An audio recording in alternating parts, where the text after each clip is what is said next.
Hello.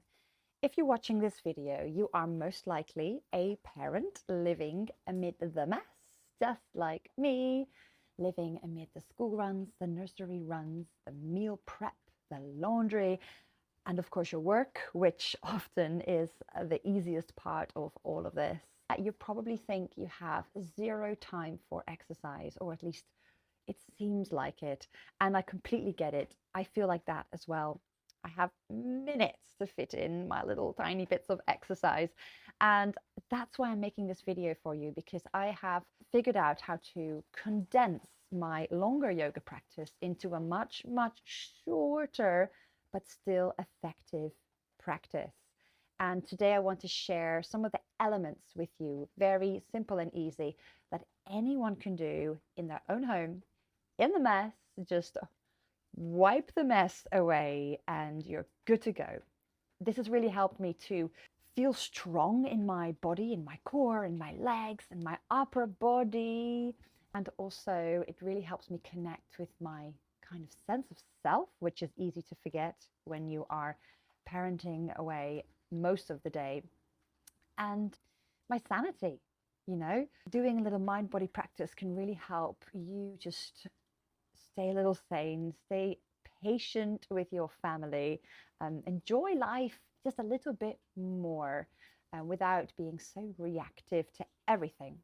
So if this sounds interesting to you, have a little look at this small video where I give you a few elements of my super condensed yoga practice.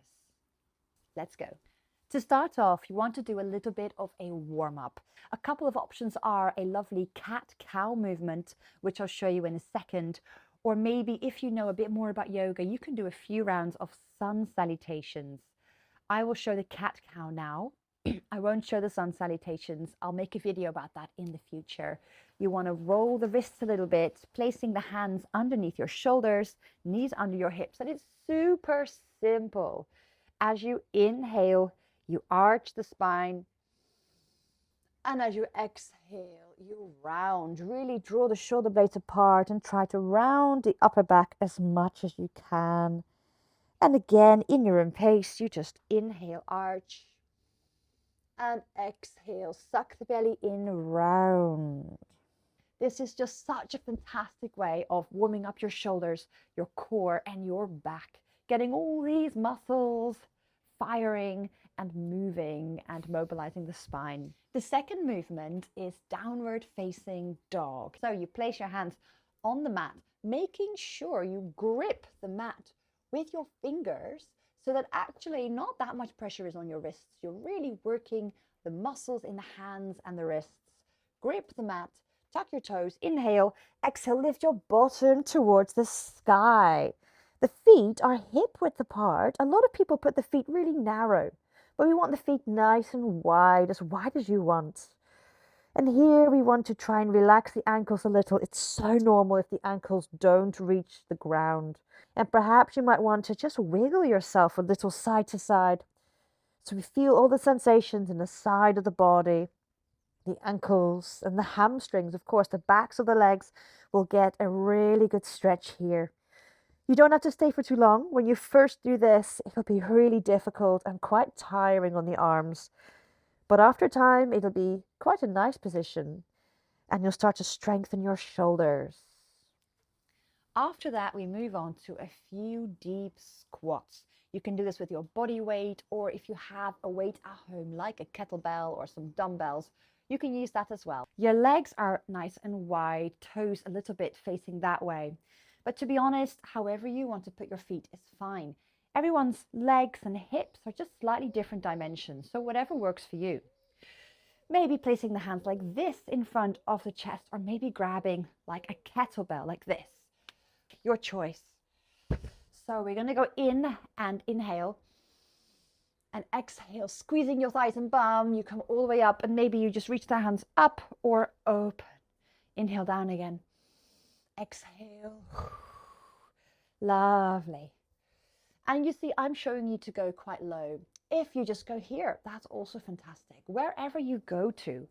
So you can go like this, inhale and up. As long as you're really activating your thighs, your bum, and try to keep your back a little straight I recommend that you do about 10 of those in one go and then have a little rest. And if that is all you want to do that day, that is fantastic.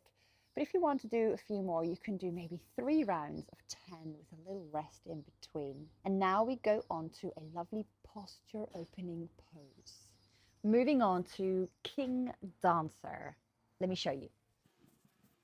This is a balance pose, so you might want to place your hand on the side somewhere or on a chair, or just try to balance. We reach behind, grab the inside edge of the back of one of your legs, and press your foot into your hand. You'll immediately feel a lovely stretch across your shoulder and possibly across the front of that leg that is back and bent. Press the foot back and it might stay here. Maybe you might press it a bit further and make a little arching movement with your back. When you first try this, it might definitely not look like this. Over time, you might slowly get a little deeper, but it really doesn't matter what it looks like as long as you feel a very nice stretch across your chest and across the front of the thigh, which are all the hip flexors that tend to get a little tight, and that can cause poor posture. And of course, do it with one leg for about 5 breaths and do it with the other leg for 5 more breaths. And just like that, we're at the end of the physical part of this tiny little practice. So just to summarize, we have a warm-up, which is a little cat-cow with your breath, or maybe a sun salutation if you know how to do that. And then we move on to a downward dog. Remember, feet hip width, hands shoulder width, and just move around, feel everything in the body. So great for stretching out the hamstrings and the ankles. Then we move on to some squats, however your body wants to do these. Really good for strengthening everything, especially the thighs and the bum and the back. Then to that posture opening movement, the King Dancer. Feel free to hold on to the side for balance. Those are all the physical movements for a short little practice. And at the end, I really recommend that you lie down on the ground for just a couple of minutes. And this might sound really cheesy, but visualize a beautiful light on the inside of your body, wherever you naturally like to see that. So maybe that's in your belly, maybe that's in your chest or in your head or wherever. And this will symbolize your true inner self, because our minds can get so focused on something external from us, all the schedules, all the children, the stuff that needs to be done, that we lose connection with the true inner deep self. And you need that to just stay happy and healthy, really, and grounded. So just lie down comfortably. I like to see like a golden, beautiful light on the inside. And then imagine it radiating throughout your body, like lighting you up on the inside. And that's all. Very simple, but it is super powerful. Give it a go. That's it, everyone. A super simple, short yoga routine that hits all the elements. A little bit of back mobility, a little bit of whole body strength, posture opening, and mindfulness and visualization to reconnect with your true self. If you like this, just get in touch and I can make you a little tutorial about anything else as well. Thank you, and I hope that you enjoy this parenting journey despite the messiness and the chaos and the craziness and the overwhelm and the tiredness. I would love everyone to enjoy this beautiful journey, as cheesy as that may sound. All right, I'll see you next time. Bye.